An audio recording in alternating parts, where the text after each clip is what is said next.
ఆయన ఘనత కొరకు నా సర్వస్వం. సెప్టెంబర్ 4. ఆయన సొత్తు.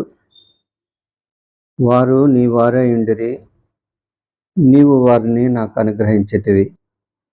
యోహాను 17:6. మీరు మీ సొత్తు కారు. 1 కొరింథీ 17:6.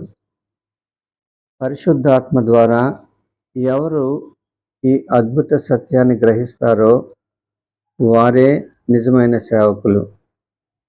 వీరు ఆధ్యాత్మికంగా ఉన్నత శిఖరం మీద ఉన్నారని అర్థం.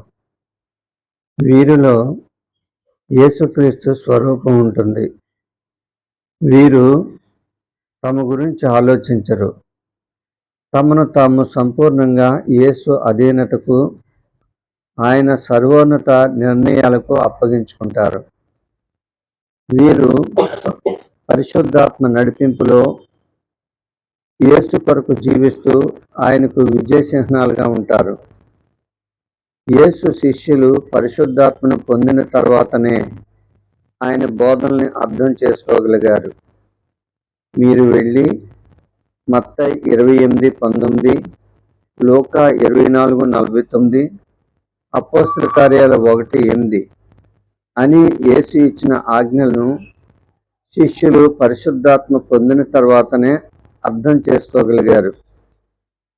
ఎవడైనను నా యొద్దకు వచ్చి తన తండ్రిని, తల్లిని, భార్యను, పిల్లలను, అన్నదమ్ములను, అక్క చెల్లెండ్రును, తన ప్రాణమును సహా ద్వేషింపకుంటే వాడు నా శిష్యుడు కానేరడు.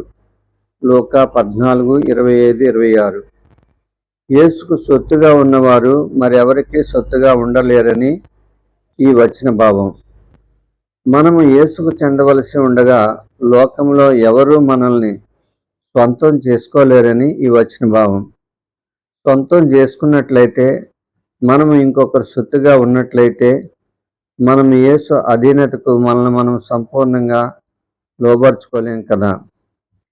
శిష్యుడు యేసుకు సొంతం, ఆయన సొత్తు. మనం యేసు సొంతం అయితేనే ఆయనకు సాక్షులుగా ఉంటాం. అపోస్తలుల కార్యాలు 1:8 చూడండి. యేసు కొరకు ఏవో కొన్ని కార్యాలు చేయడం శిష్యుని అభిలాష కాదు కానీ, ఆయనకు పరిపూర్ణమైన సంతోషాన్ని కలిగించడమే శిష్యుని ఆశయం. కాబట్టి ప్రతి శిష్యుడు నేను యేసుకు చెందిన వాడిని, ఆయన సొత్తును అని యథార్థ హృదయంతో చెప్పగలగాలి. ఆయన సొత్తుగా జీవించాలి.